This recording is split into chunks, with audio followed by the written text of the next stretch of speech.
Very pleasant good morning, everybody. Jeff Solomon here with Lisa Rosenthal. hello, my friend Lisa. How are you? I'm great, Jeff. How are you? Never better. Thank you. Thank you. And Welcome, everybody. yeah, I was just about to say thank you all for joining us. We're excited to have you here. Yeah, and today, for those of you who were here last month for our inaugural board room, very, very informal, and also a work in progress. We are going to try something different this time to compare it to the last time. This time, if you, when you want to comment on what we're speaking about or elaborate on something we're speaking about based on many of your submitted questions, you're going to use the Q&A feature, not the chat feature, but the Q&A feature to type in your questions. And That's then, that's that little box with the question mark that's on the bottom of your screen on your if you take your mouse and you roll over the bottom, you'll see your yeah, dashboard pop up. yeah, and thank you for that because I am always guilty of assuming everybody knows what the hell I'm talking about, and I know that's not the case all the time. So thank you for that. Um, and today, the before we get into the topics and your submitted questions, Lisa and I we're going to go over some of the quick housekeeping, and essentially the most important thing is everything we speak about today. If it tends to teeter on something, rules and regulations, legal in nature, keep in mind nothing here is to be considered as legal advice, period, whatsoever. Please We don't are take it. not attorneys. Right. We like to think we know everything sometimes, but we don't, and neither do all the attorneys. But anyway, uh, Well, we just want to make sure that you refer back to your own docs and to exactly. your community council for any decisions you make. We are here to have open dialogue, learn from one another, for you all to share and learn some of the Right. practices that your colleagues are Right. using in their communities. So the topic today, Lisa, is, Well, before we get there, oh, go. I just want to do a little housekeeping. Aside from not being attorneys, we're not giving legal advice. I ask you all to please do not share the communities you are from, Mm. right? No names. You don't have to share your legal counsel name. You don't have to share any of that. In We fact, all, let me interrupt. I yeah. just enabled allow anonymous questions. So when you type in your questions, you can choose to have it show up without your name. Lisa, back to you. Oh, great. So that makes it even easier. So this boardroom is intended to give board members a place to have open dialogue and discussion, but we're not here to call anybody out. We're not here to share community names but we are here to try to help one another solve some of the very challenges that we all face in our communities. Right. So okay, Jeff, now you can talk about today's subject. Oh, no, today the topic that we mentioned in the promotion is about holiday happenings in your community, celebrations, decorations, challenges you faced, issues you've had, maybe an ongoing issue, maybe something in the past, maybe you're not sure on maybe you're looking for some new ideas on how to get community involvement for holiday celebrations or celebrations in general, uh, what it says in your rules and regulations about whether you're allowed to do stuff like that, licensing. Do I have to have a license if I'm playing music at the pool or music doing karaoke at a party? Essentially things that are not typically covered in all of these CEU sessions or webinars that are advertised all the time, including by us. I admit that it's the same old talking about finances and legal updates and how to fix your roof. So today we're doing more informal, real world. How the heck can I solve this type of situations? Lisa, anything to add on that before we get to our first? Oh, and we're gonna talk. Lisa and I are gonna go over the previously submitted questions by y'all first for like the first 20 minutes or so, 25 minutes or sooner. We're not going to stretch it, I promise, if we don't have to. And then we'll take the questions or comments that you type into the Q&A. But if you have a thought that materializes based on what we're speaking about, you can type it into the Q&A right away, and we may refer to it if it's on the topic that we're on at that point in time. Herb, yes, how to get residents more involved. So that's a great, Great and question. that's what this is all about. So Um, Lisa, can I address that one real quick? Sure, I have lots of thoughts about that as well, but we could start with I'm her. sure.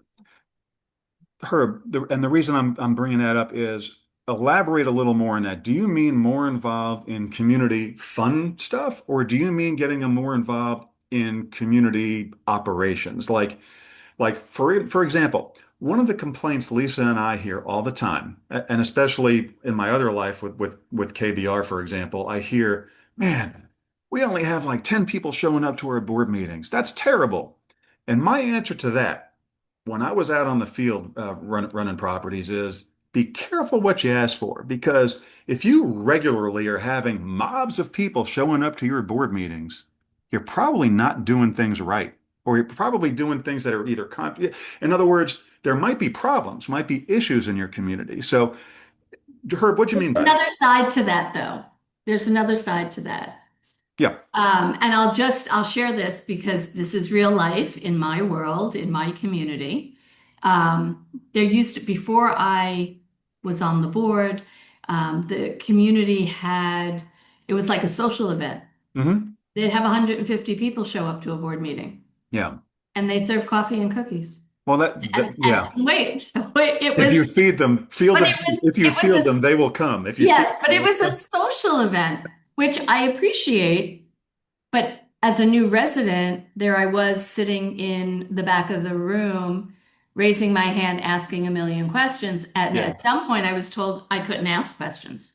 I said, well, when did you go over all this information with the community before you all just decided to vote? Okay. When do I get, I said, I'm a new resident. Help me understand. When do I get to ask my questions? Before you Okay. vote. Like, when does that happen? So Okay. I had like 100 people turn around and go, oh, because nobody asked questions. It Yeah. wasn't really a board meeting. It was a social event. The social thing. I got on the board. It's been years now. And it's just funny. Now we probably have about 60 people that show up, and we probably have 30, 40 people online that show up. But we Yeah. actually have meetings, like we do board business. People ask questions, like we talk about openly the things that have to happen. Um, and I had residents say to me, thank you so much. I guess I didn't even know what a board meeting was supposed to be.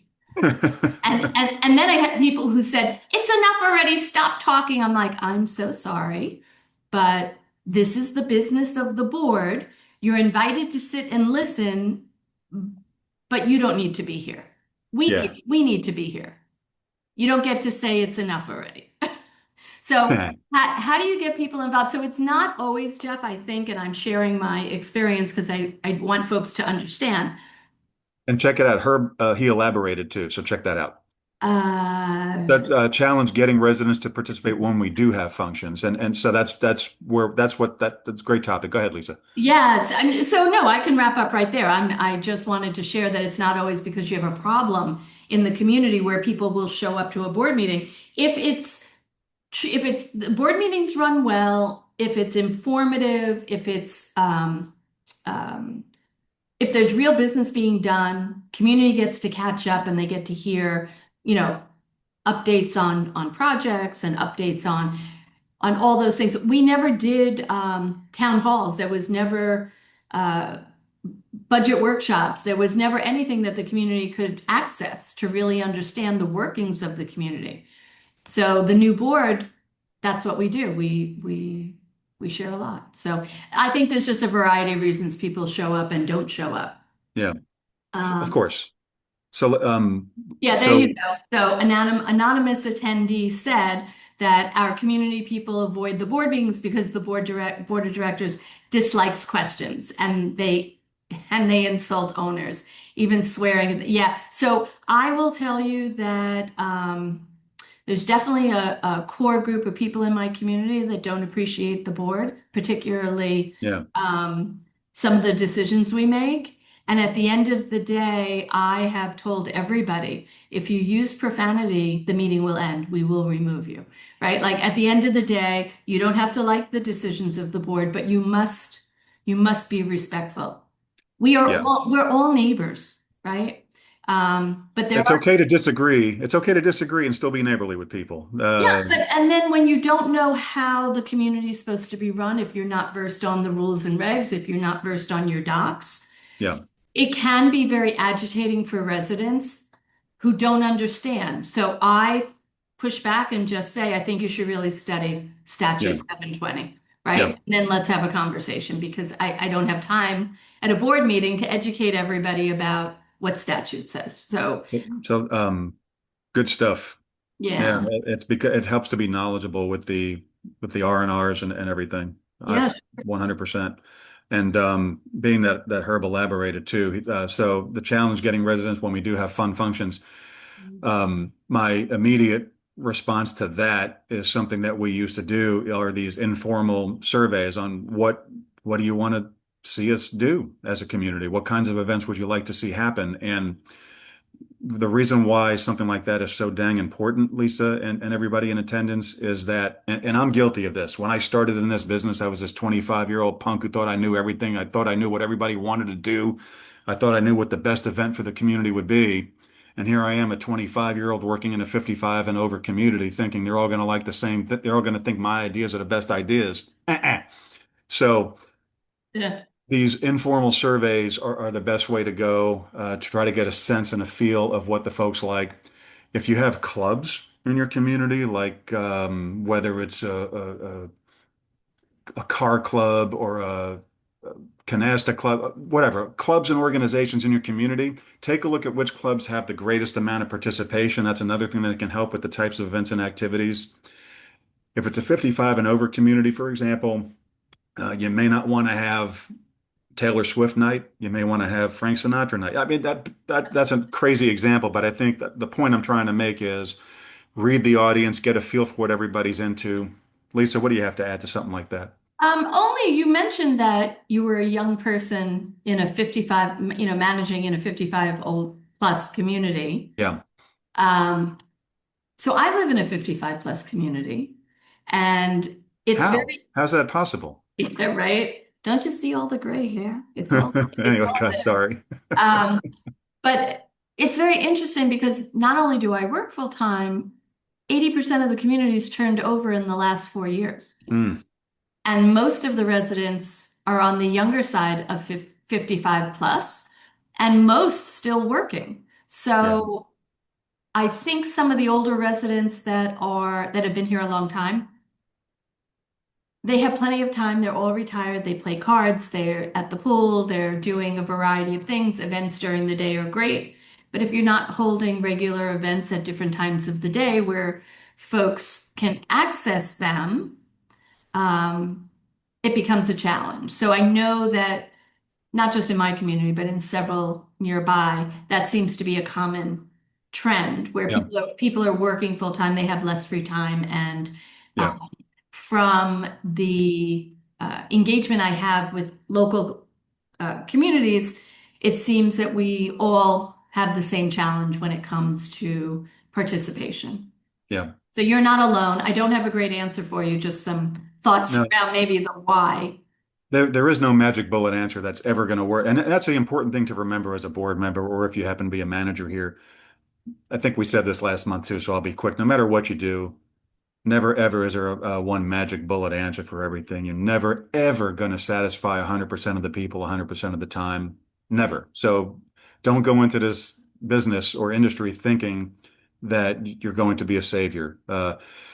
Just do the best you can, be as transparent as you can. And Herb followed up. How do you get the survey out? So Yeah, I was just going to say, let's answer Herb's question there's about technology and how do you do that? Yeah, so in a smaller community, there are options. You can go to door and put something in on their door. There are other scenarios where you can take something free, like Google Docs, for example. A lot of people have Gmail or create a free Gmail account.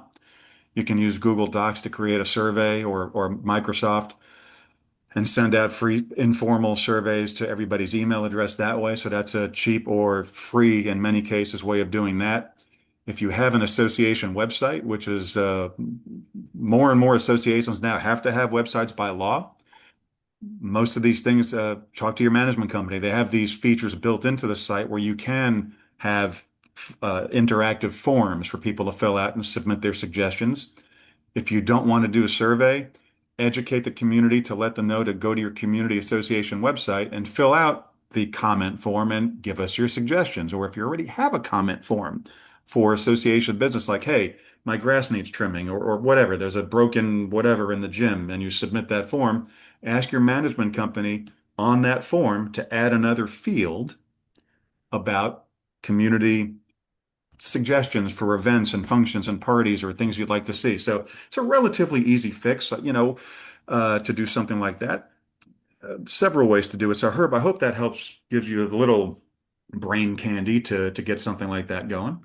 Well, I'll also say if you're in a community that is on the older side of the 55 plus world, you can and you find that many of your residents come into the clubhouse, right, for social interaction during the day, you can literally put a shoebox with an index card and a pen, right? And have them drop it in a box, old school. Um, and you can have both. You can do Yeah, everything that Jeff just suggested, one or a variety. And then you literally can yeah. do old school and just have a handwritten suggestion box. Uh, So we have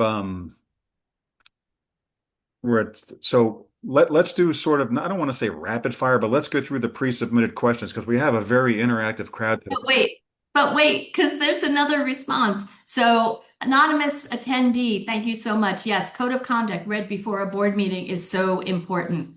So, yes, yes, and yes. Hmm. Um, really important. And all it does is reinforce the R&R and that making sure that folks understand we've come to some interesting meetings you know, uh, one Yeah. of my weaknesses is the belief that every resident, if they are an owner, if they own property, has a right to speak. Yeah.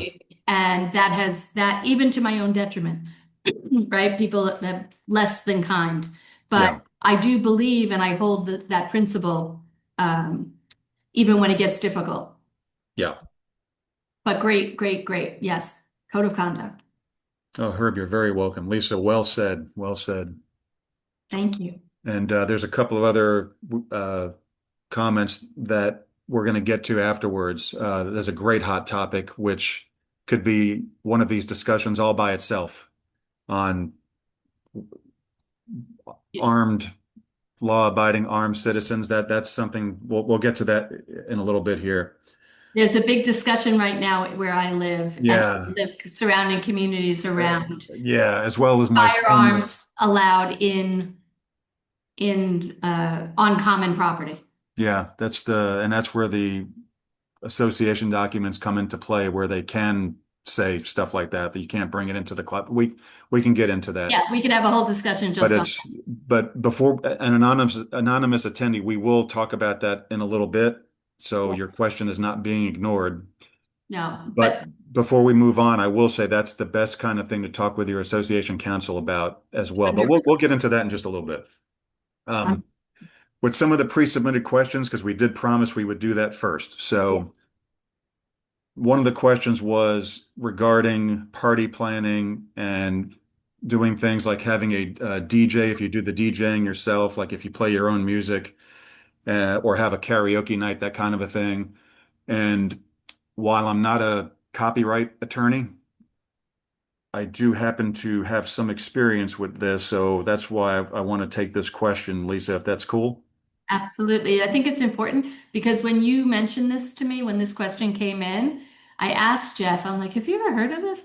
And he said, oh, yes. Yeah, So I lived it. as a board member, I had no idea that this was even a thing. Yeah, So I lived it. So it's a similar concept to, hey, you can't call it a Super Bowl party. You have to call it a watching the big game party. Especially if you're charging for admission to come to the event. So if you're party planning and you're planning to not hire an outside DJ, see an outside DJ, if they're legit and are playing all of their music in a public venue and they are charging you for their services, meaning they are a professional DJ, technically they are supposed to pay to be able to play said music and pay for the licensing rights to do that. So hopefully that answers that question. Same thing if you're having a karaoke night. If it's best to contact your association council to make sure you're doing the right thing so that this rogue resident doesn't try to report you saying, hey, they're playing Taylor Swift in public and they're charging for their admission. So I keep going back to Taylor Swift. I don't know why. But it's just the easy thing to say right now. But karaoke night, if you purchase a subscription for a legit karaoke application, you're also paying for those rights, for example. So like one of them, I forget what it's called. I think it's called Carafun, Karafun. So if the person who submitted that question is on this call right now, Karafun, Carafun. When you subscribe to that service, it's like $10 a month, and you have access to tens of thousands of songs to use. That $10 a month includes the rights and licensing rights to do that in a public setting. Jeff, put that, Lisa? yeah, I was just going to say, if you don't mind, can you put that in the chat so folks can see it? They'll Yeah. have a place to grab it. Yeah, and keep in mind, folks, I'm putting the Carafun in the chat. There might be others. Lisa and I, Right. there are others. We get nothing from them. This is not No. a promotional thing. This is just one that I've used with good experience. So we get nothing out of it. Do what you want, but this is one of them, and it's in the chat. I actually use that at home too when we have friends over for karaoke night.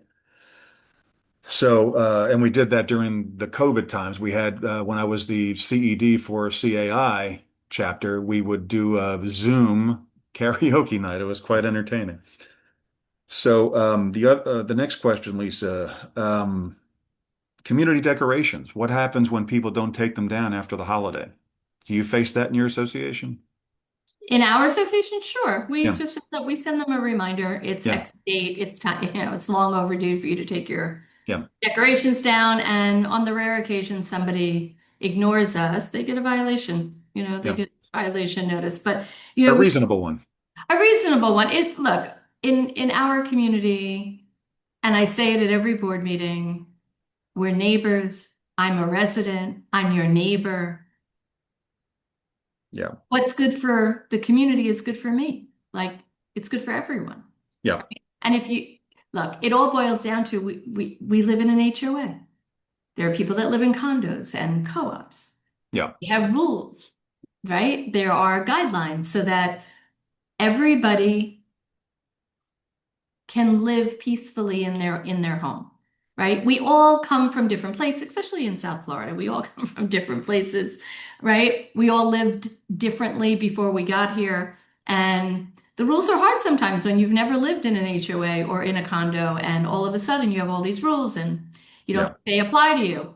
But at the end of the day, if you're going to buy into a community, right? yeah, You have the opportunity to look at the docs before you purchase. yeah, So if you haven't looked at the docs, um, it's probably, bad to begin with. So you don't know what you bought. So, it's the holiday thing should be a really simple, easy thing. Um, but we have people that don't take them down, then the landscaper can't trim the hedges, then it's like a snowball effect for the things that come after that. It's not yeah, just we want you to take your holiday lights down. I need you to take your holiday lights down so we can get back to business. So that our vendors can go back to doing what they were doing before you put lights on everything, you know? yeah. There are And then it gets, consequences. yeah, and then it gets even more convoluted. And we can go down a rabbit hole with this one because now you have all these companies that advertising to put up year-round permanent lights around the trim of your house, lights you never have to take down. And then the argument can be, and I've seen this with some of the things I see come through my inbox, making their way to some of the attorneys at the firm. So now some of the arguments are, well, we leave the lights are meant to be left on the house all the time because on the 4th of July, instead of them being green and blue, they're going to be red, white, and blue. But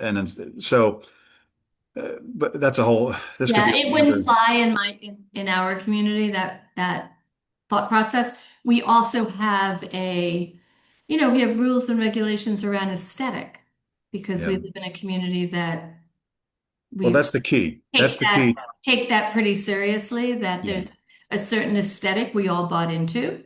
That's the key to this question, to the person, to the anonymous person who submitted it, is check out what your R&R say, check out what your bylaws say, and go from there. Now, it doesn't mean it's a good idea. Sometimes these documents are so dang old, written on tablet and stone when the community was built and they haven't been changed in We're so years. funny. Yeah, yeah, yeah. And so it doesn't mean that it's just because it's a rule, it doesn't mean it's a good rule.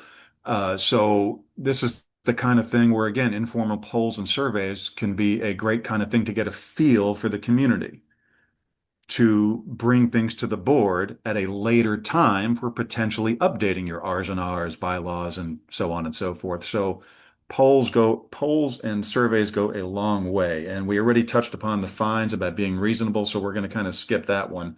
Any fine, you shouldn't be, you don't fine somebody for having lights on too long the same amount as for grass being too high, or you've got to be reasonable. Be reasonable. We're going to Sure, leave it at that.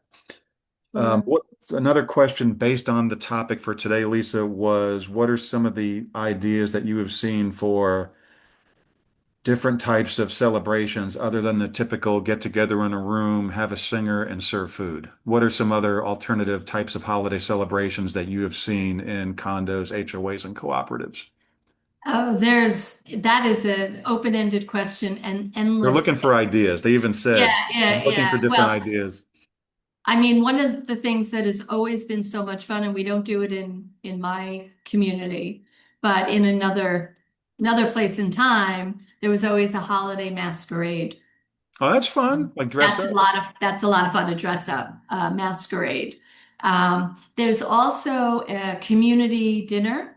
It has a name. I'm trying to remember the name. I may not Oh, get is the it where name. everybody brings a dish?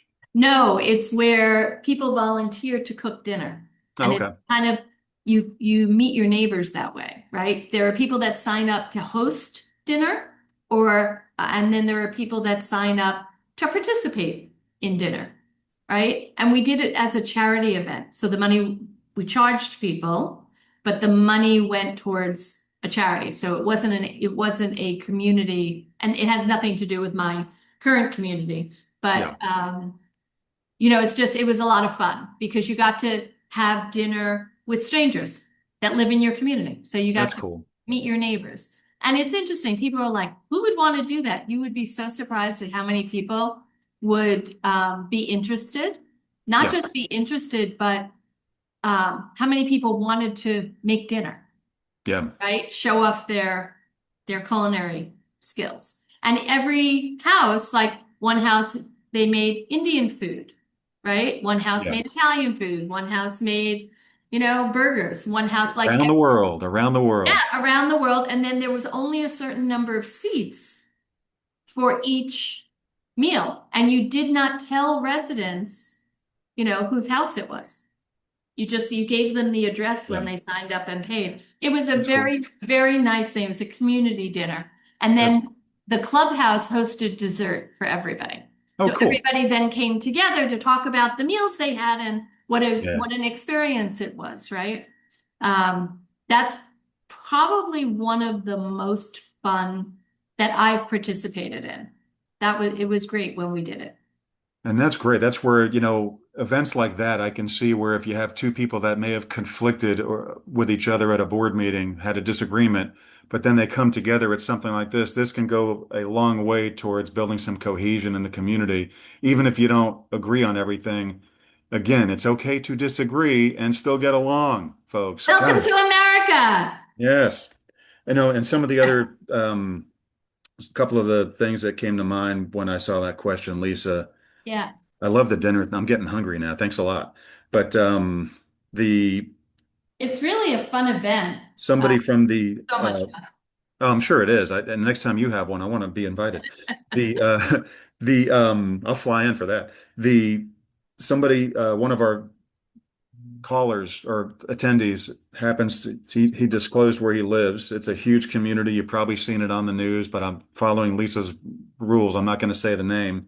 No, no They have names. a parade of holiday golf carts. Oh yeah, a lot of communities do that. That's a Yeah. lot of fun. And A then lot of fun.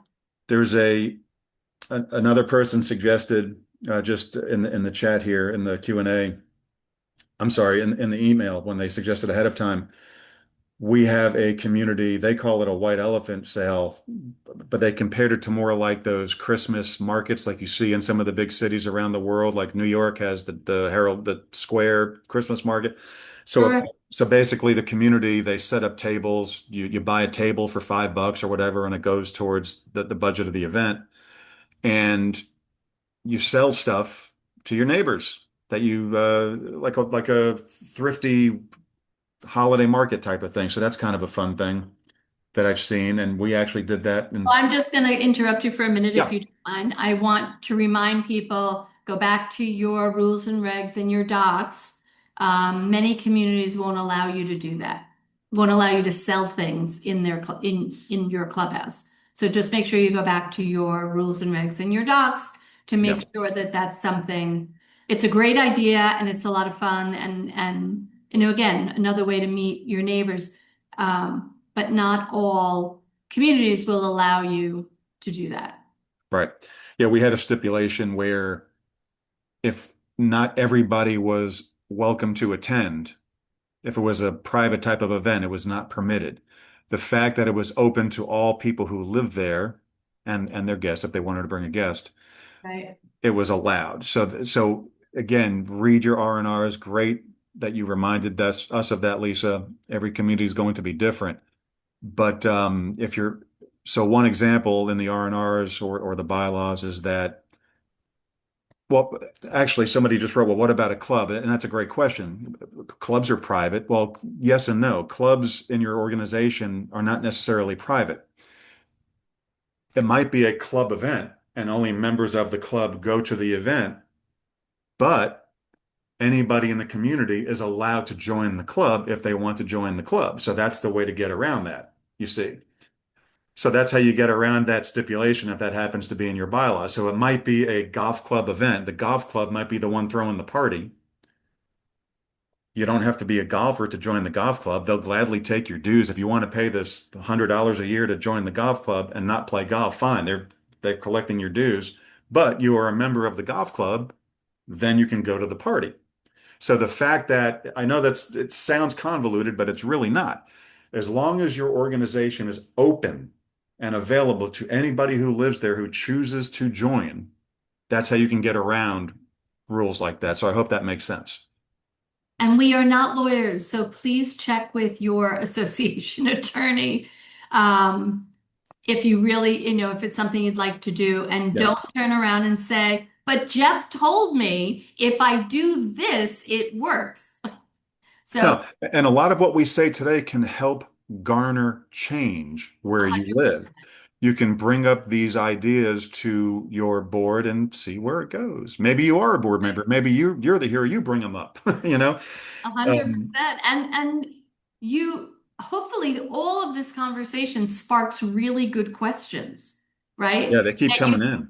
That you can ask your board or the attorney that represents the community.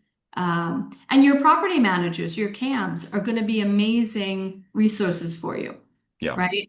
But I will tell you, when you come with event ideas for the community, your CAM is going to say, "Who's running that?" Right? When they that you don't expect them to take on yet party planning as part of their role. And I know some of them do, and some of them really enjoy it and they're good at it.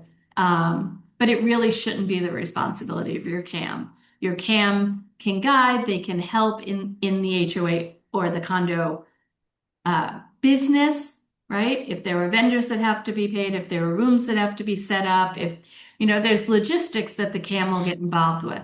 But I just want to reiterate, it's really not their role to be your party planner, regularly. You do one event a year, I'm sure they'll be happy to help. But if you do 10 events a year or 15 events or weekly events, That's,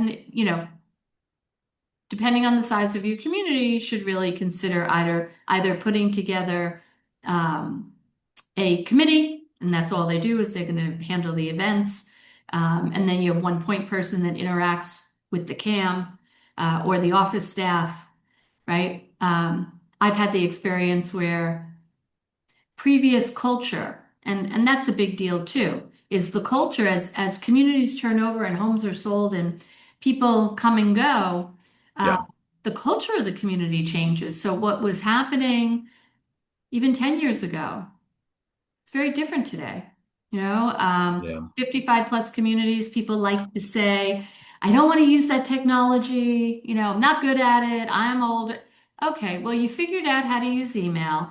You figured out how to FaceTime your grandchildren. You figured out how to, and this is one more thing, but you can't, nobody's ever going to stop the technology, bulldozer that we all face every day. Um, but I just go back to the party planning and the things like that. Um, just don't overburden your CAM. You won't be happy if they're not happy. Yeah. Oh, Herb, what suggestions do you both have on enforcing the fireworks rule? We have three individuals that shoot off fireworks outside the only 2 days that were designated with the new DeSantis approved in 2024. Well,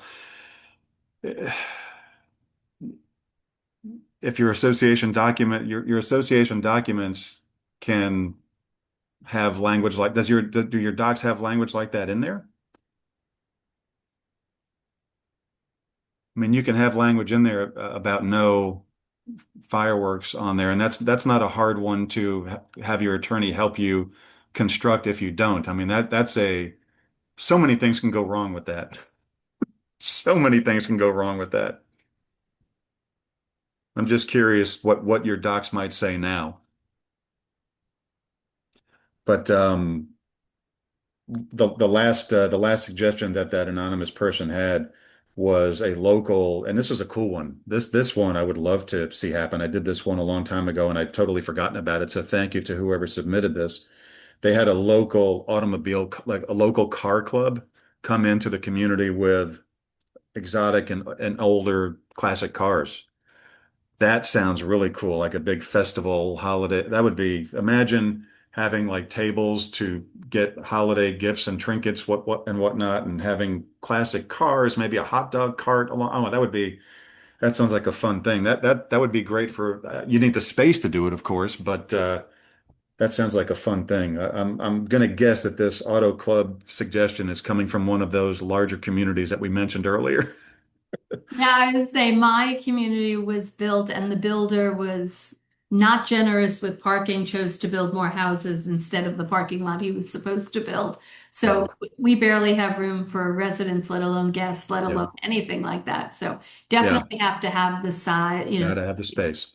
gotta have the space. But what a fun idea. Yeah, no, that's a great idea. So, What a Herb, fun idea. yeah, older. We were talking earlier about older documents. Sounds like you fall into that category.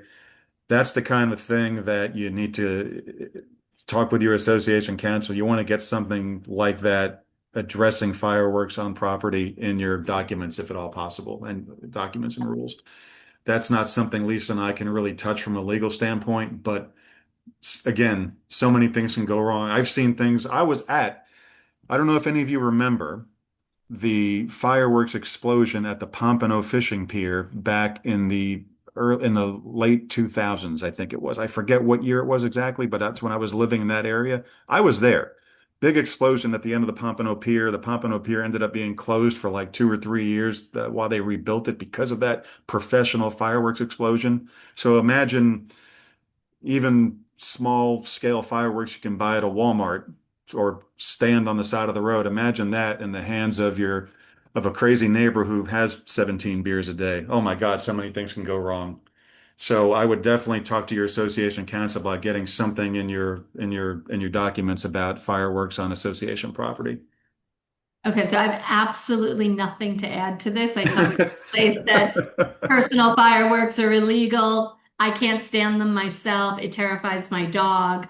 I just, yeah, I'm not a fan. But so I have nothing to add. So Jeff, it's all you. Fireworks That's and about all I can say. nothing to add Yeah, on fireworks. I once went to the fireworks down on the Hudson, the East River, and yeah, there's thousands and thousands upon thousands of people there, and people were setting fireworks off in the park where we were individually waiting yeah. for Macy's fireworks. And one went shooting right past my head. I'm like, okay, it's time to go. Time to go. Right Time to now. get out of here. Yeah, time to go. So yeah, not my favorite subject, but I really don't know much about it down here. I just want to make sure we're not missing any of the pre-submitted questions here, so hang Yeah, on. make sure we don't miss any of those. And then we have a couple in In the Q&A that Q&A. we haven't addressed yet. New Year's Eve. Oh, okay. So I think I might have touched upon this really quickly earlier, but there was actually a specific question about alcohol at your New Year's Eve celebration. So the way we got around that in the past, and I know Lisa and I talked about this previously as well, so Lisa will most certainly elaborate on this, I'm sure, is when you're charging admission for your New Year's Eve party, for example, if you're charging your owners to come to the New Year's Eve party, which is reasonable, you got to pay for the food, you got to pay for the entertainment, you got to pay for the decorations, reasonable charge. If you're charging a fee, technically you're not supposed to be providing alcohol for the event without a license, without a liquor license. Correct. So the way you get around that is pretty simple. Four letters, BYOB. Yes. So I hope that answers your question if you happen to be on this call. If you don't have a liquor license, I know there are some associations out there that may have a liquor, or another way to do it. They have bars, they have They have restaurants, bars, they have but all kinds of there's things. another way to do it is you bring in a vendor that has a liquor license. Right. You pay that vendor, and so there are ways to do it. So those are the two ways that I've done it, and those are the other two most commonly used ways that I've seen it done. Lisa, you as well? Yeah, in our community, it's definitely bring your own, and they invite people. The door is open for any concerts or shows we have an hour before. It's bring your own. People Yeah, bring dinner, they bring snacks to share with each other. They bring their own alcohol. And you know what? Then you get to drink what you want to drink, right? You yeah. bring your specific drink. And I will say it is a very nice community feeling because people share, right? They bring enough to share with their table, they bring enough to share with neighbors. It's a lovely thing. I don't know that even if we were allowed to sell alcohol, that I would want to change that because of, what a nice, it's like a community picnic, but I it, wouldn't want to put my association in jeopardy by offering it themselves. You know what I mean? If something, God forbid, were to happen, again, I ran a large scale community, so a lot of people would drive to the event, who even those who live in the community, they would have to drive because it's a long walk. Mhm. So if you're serving alcohol, sponsored for lack of a better term, if it's an association party and you're advertising that you're offering alcohol and God forbid there's a car accident and the person is drunk, you don't want the association to be a part of that. So try to keep that as separate as possible. Right. And so anonymous attendee asked about what about insurance coverage for BYOB on, party on property. So again, I'm just going to send you back to your insurance agent because everybody's policies are different. Uh, And sorry, you no, cut that's off. Go okay. ahead. That's No, okay. no, keep going. You cut off. I didn't mean to do that. Oh, just that I'm going to send this question, that person, whoever this is, to go back to your insurance agent, right? The person who you can talk to about your coverage, because that's the only answer. I don't have an answer. Every policy is different. Um, Underwriting is different. There may be a lot of contributing factors. I mean, we could have a whole discussion just on insurance. Do you have barbecues on your pool deck? Do you have barbecues that are built in? Do you have propane lines? Is it residence just charcoal? I mean, we can go through so many things. How many feet? Do you have enough space? So every community is different and every coverage is different. So again, I'm sorry I can't answer that better, but I'm just going to send you to your agent to hopefully answer We could that. also send that question to Andrew and get this guy an answer. That's a good question because I remember when we had when it came time to renew our insurances every year for this large scale property, some of the questions they would ask is, do you plan on having the same kinds of events in these venues? Does Another thing that comes into play, does the venue, for example, does your clubhouse have what kind of a kitchen? Is it just And that's why when you go into a lot of these association clubhouse kitchens, you'll find a warmer, not a Right. There's no stove. oven, there's no oven, there's no stove, there's a warmer. There might be a microwave. Usually there's no hot plate, you know, things Does like the that. right. Right. Exactly. So, and the reason I'm sending him back to his insurance broker is because to look at their policy. Yeah, they're all different. Andrew can answer your questions, but he's also going to say, send me your policy so I can read it and then I can help you go through it. Uh, Yeah, and we're talking about Andrew Massey Massey. from Plastridge Insurance, who happens to be a sponsor of this boardroom this year. So, And what Lisa just very mentioned, knowledgeable. very knowledgeable, very knowledgeable. And what Lisa just mentioned is the same kind of answer that you hear Lisa and I saying all morning so far is consult with your insurance agent, consult with your counsel. You hear me saying it with the KBR webinars that it's a question that the attorney cannot answer because we don't have your documents in front of us. So Lisa, again, you are my walking encyclopedia this morning. Thank you for My those goodness. reminders. So not I get even. carried away. I know I'm not everybody's cup of tea, so thanks for putting up with me. Oh, okay. So do we have any other questions that came in via email before we get to some of the ones in our Q&A? Looks like we got them all, and I want to get back, as promised, to anonymous attendees' question about the firearms, because I know we did make a promise there. And I'll read the question verbatim and answer it with the experience I have, and then Lisa, you will do the same? Okay. The prohibition of any types of personal defensive weapons at an association owned event or property has become the latest hot topic with no understanding of the potential ramifications of disarming law-abiding residents. Yeah, that's not something I'd want to have to do myself. Without them realizing the association then becomes responsible for providing security. Please discuss your thoughts on what liability, pros and cons, may be incurred in any possible actions taken by a board of directors along this vein. It is such a good question and Yeah. such a Um, very delicate response. And again, I just preface it all by saying I'm not an attorney. This is strictly a conversation where we can talk about pros and cons and differences, but I don't know that we're going to come to a conclusion. yeah, we Um, won't be able to give this guy a concrete answer, but right. But it's now an open carry, state, right? Where people can openly carry. I had asked somebody, I also live in Alabama, so I'm used to that for years. right? Well, I had asked somebody, I mean, yes, it's easy to get a gun permit to carry in Florida, but why did it have to become open carry?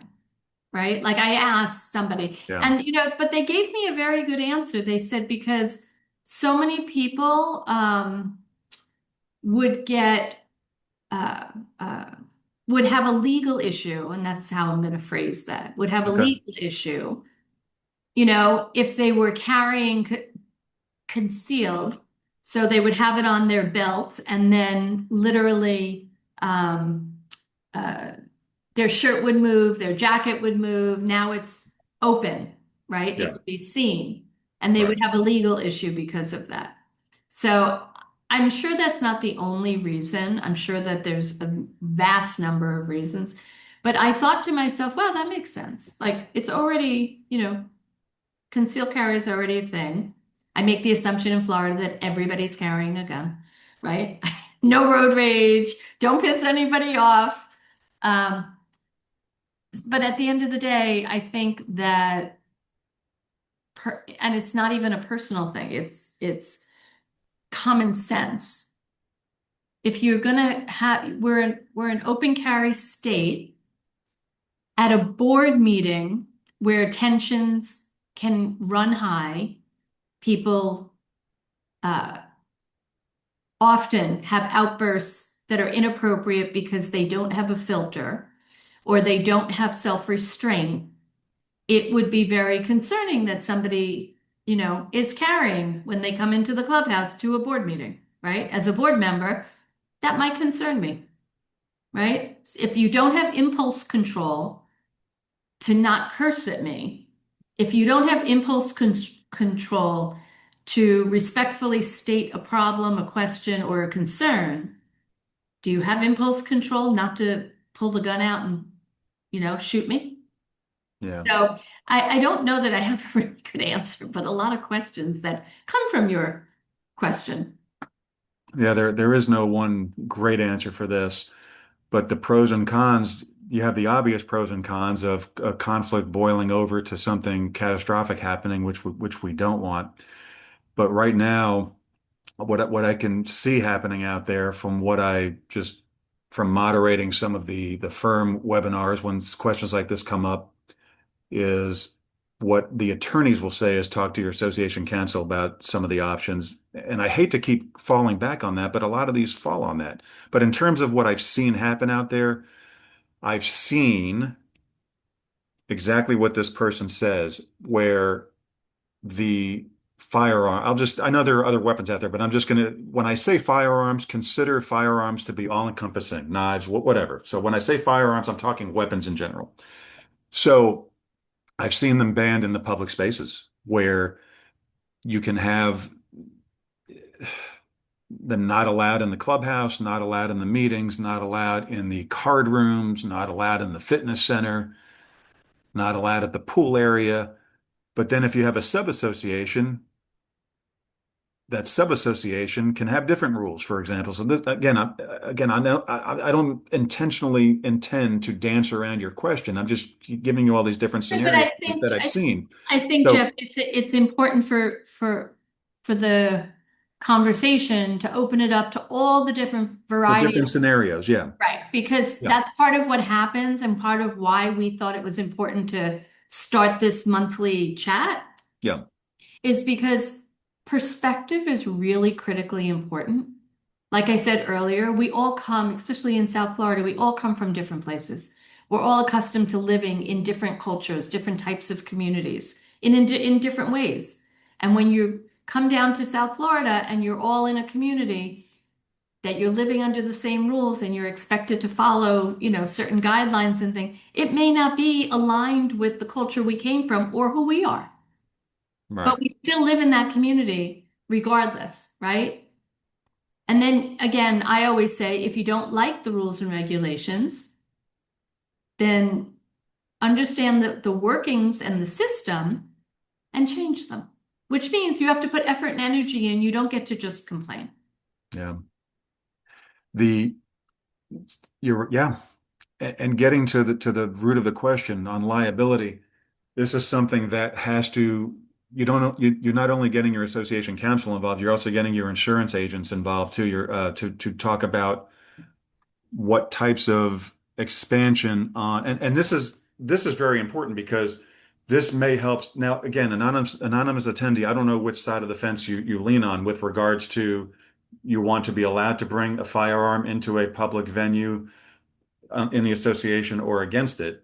Regardless of that, your insurance agent needs to be aware of whether they are being allowed in the facilities because it is undoubtedly, again, I'm not an insurance agent, but from what I've seen, your rates for coverage of said facilities are going to go up.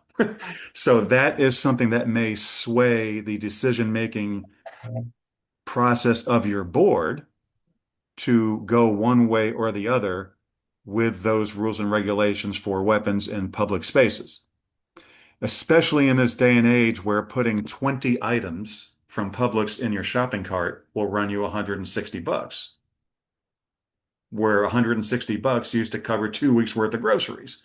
So with that and many, many other factors out there happening today, having to raise insurance rates because you're allowing weapons in public spaces may be a detriment to the majority of your community, even people who are super pro carry.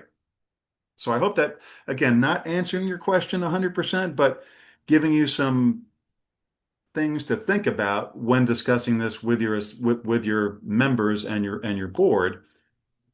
Insurance rates are going to go up when it's publicly known that you're allowing them in the public spaces. I've seen it, and that is a major factor, especially when everything is so costly right now. So hopefully we added to Maybe the a little bit. conversation. That's Give you a that's little all I bit.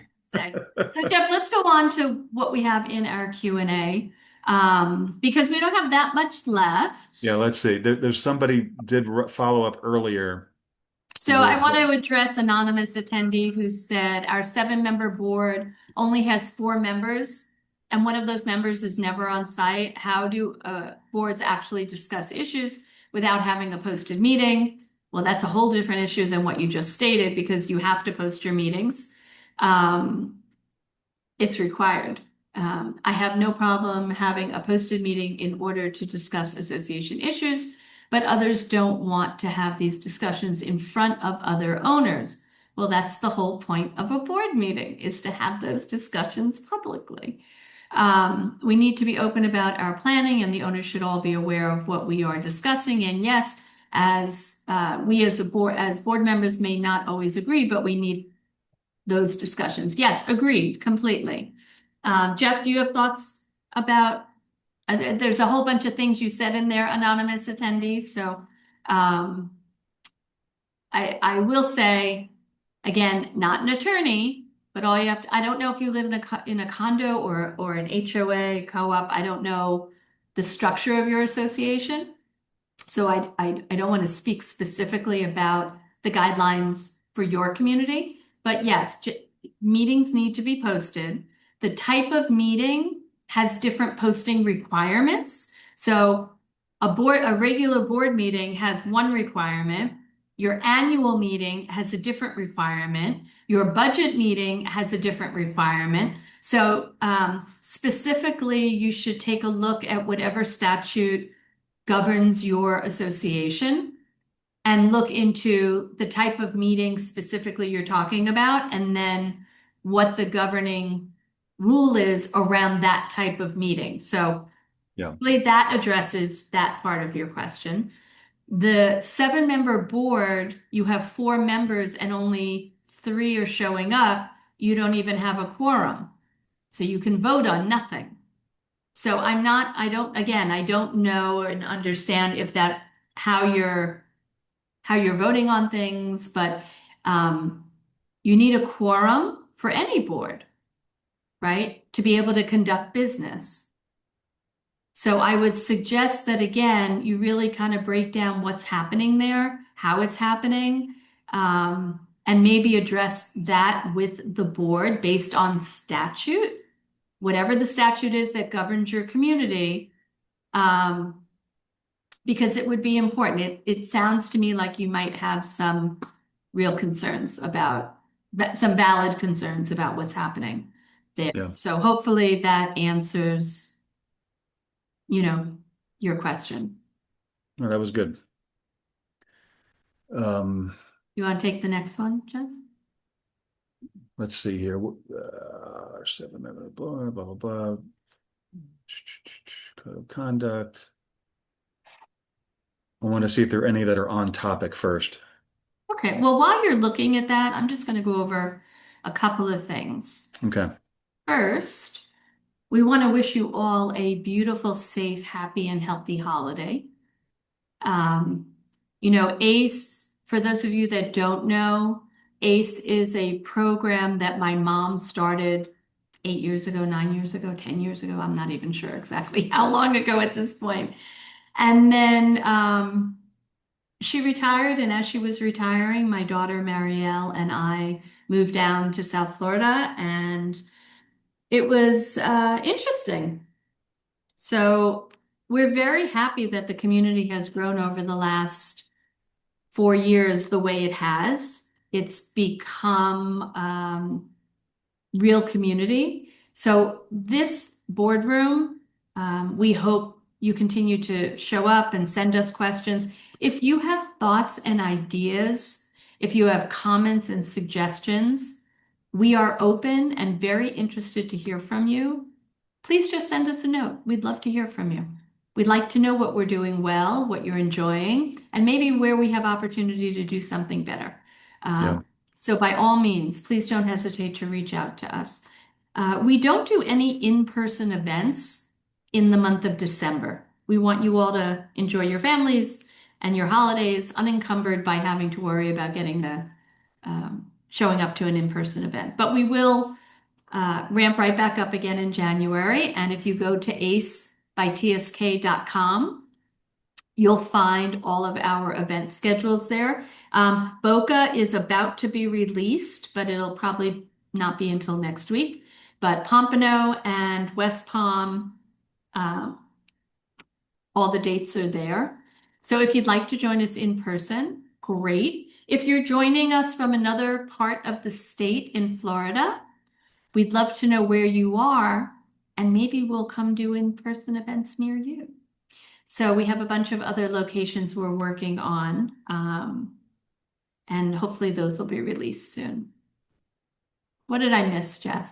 Oh, I Well, want you to, would you please thank all of our sponsors that made this boardroom possible? Lisa, you just put me on the spot because I don't have them all in front of me. Oh, well, I can help you and get started. It is A1 Appliance, right? Certainly Oh, would you forgive me for just 1 second? I'm so sorry. Yeah. I know one of them. I've got it on my shirt. Okay, Yes, Bender. I was going to say K Bender Rimbound is always a wonderful support for us. And while Jeff represents them exceptionally well, he is not an attorney. So, Lisa, while you're looking that up, I'm going to take Yeah. the last question, which Yes. does happen to be sort of on topic, even though it's not exactly holiday, is can you relay of what to be aware of when new board of director members believe in adding new rules, pet peeves that may or may not be permitted by law? This person worded it as that probably aren't permitted by law, but I contend that it doesn't matter if they're permitted by law or not. I don't mean from a legal standpoint. I just mean sometimes an idea is good for a community, sometimes it's not, whether it's against the law or not.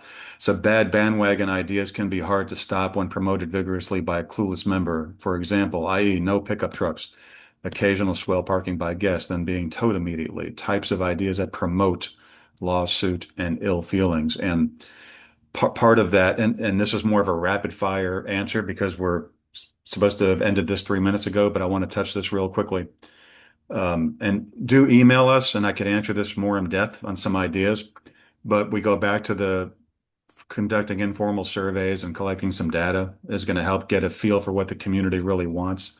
But what's always worked best for me, particularly in the large scale community format, was citing examples.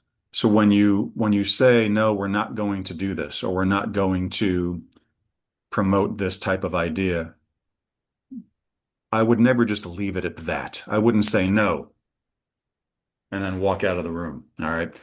I would give examples as to why something is the way it is or why something isn't the way two out of the 200 people might want it to be. So it's always best to cite examples, give reasons why. Another way you can go is to try something. Try it, mention that it is something being done on a trial basis, that it is not being a permanent thing, that it's something you're going to experiment with in the community for 3 months, see how it goes, then reassess the idea at a later time to see if it's feasible. So those are the three things that I have done in the past that have successfully helped not swaying is not that sounds manipulative, not swaying, but showing why something is being implemented or not. It's those Shift. three So things. I'm going to help you. When you educate new board members, particularly, they come in very willing and eager, but they really don't know much yet, unless they've been on a board in another community.